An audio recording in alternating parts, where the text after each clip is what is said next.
Assalamualaikum warahmatullahi wabarakatuh. Perkenalkan, nama saya Faiz Daifullah Antoni, biasa dipanggil Faiz.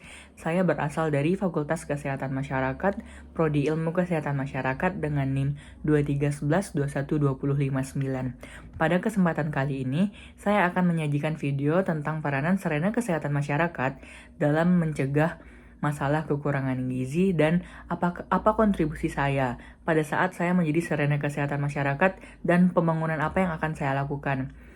Sebelum membahas lebih lanjut, ada baiknya kita mengenal tentang ilmu kesehatan masyarakat itu sendiri. Apa sih itu kesehatan masyarakat? Kesehatan masyarakat merupakan bidang ilmu yang mempelajari tentang pencegahan, pengobatan, penyakit pada seseorang atau individu. Kesehatan masyarakat lebih berfokus terhadap promotif dan preventif, berbeda dengan dokter ataupun yang lainnya yang lebih cenderung ke kuratif dan rehabilitatif.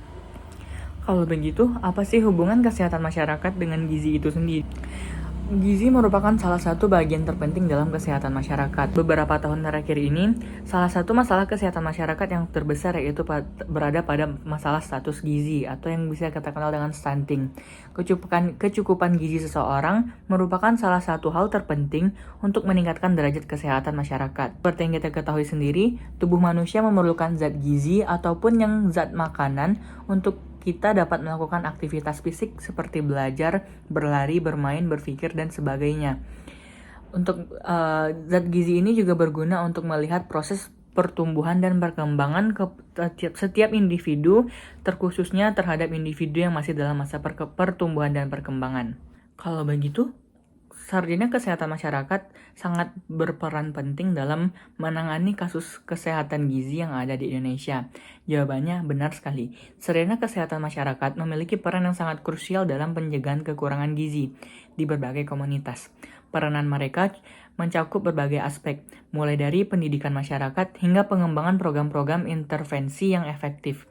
Dalam konteks ini, saya akan merinci bagian peran-peran tersebut untuk memberikan pemahaman yang lebih dalam.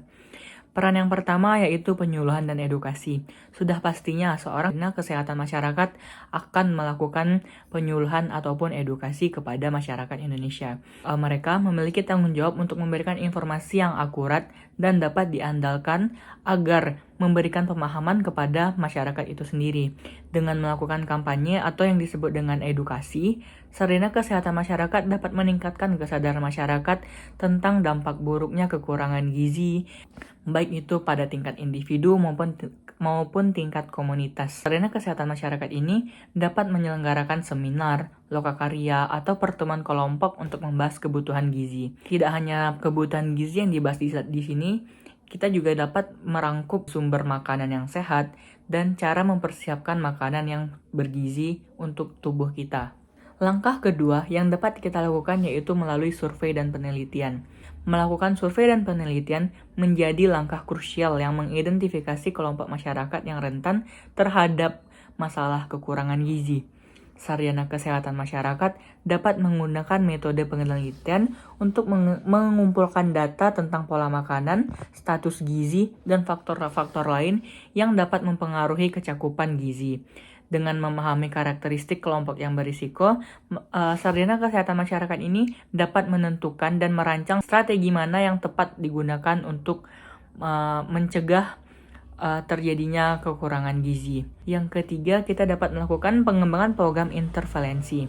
Berdasarkan temuan dari data survei yang telah kita lakukan tadi, sarjana kesehatan masyarakat memiliki peranan dalam merancang, mengimplementasikan, dan mengelola program-program intervensi.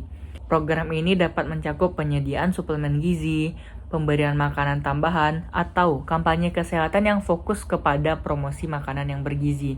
Pengembangan program ini harus mempertimbangkan kebutuhan kelompok sasaran yang emang benar-benar sangat membutuhkan. Selanjutnya yaitu ada pengelolaan data kesehatan. Dari pengumpulan data dan setelah dianalisis, kita dapat mengelola data tersebut. Apakah orang ini menjadi prioritas utama kita atau masih bisa kita letakkan pada nomor 2. Dan yang selanjutnya yaitu adanya advokasi kebijakan.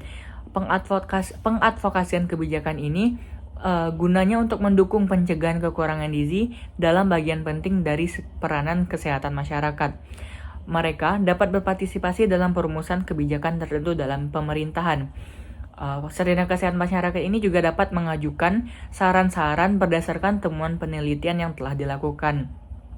Selain itu, Sarjana Kesehatan Masyarakat sendiri dapat bekerja dengan LSM dan organisasi kesehatan untuk memastikan bahwa kebijakan ini sudah optimal atau masih perlu adanya dilakukan evaluasi sekali lagi.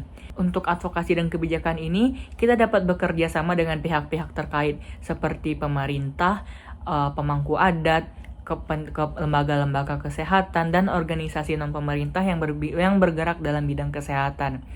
Lalu, apa sih kontribusi dalam pembangunan Indonesia nantinya?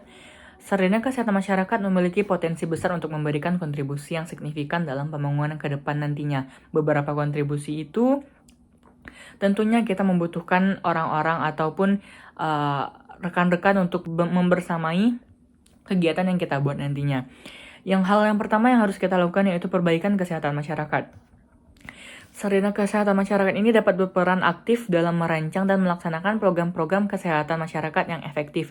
Tidak hanya mencegah penyakit, namun juga meningkatkan akses terhadap layanan kesehatan, peningkatan terhadap kesadaran masyarakat akan pentingnya kesehatan itu sendiri. Yang kedua, karena kesehatan masyarakat itu perlu penanggulangan masalah kesehatan global. Seperti pada kasus COVID-19 kemarin, sarjana kesehatan masyarakat itu perlu aware dengan masalah kesehatan yang terjadi agar dapat menentukan strategi pencegahan dan penanggulangan dampak negatifnya. Yang ketiga itu ada peningkatan akses kesehatan dan keseimbangan sosial. Sarjana Kesehatan Masyarakat itu sendiri harus memahami determinan sosial kesehatan di setiap daerah.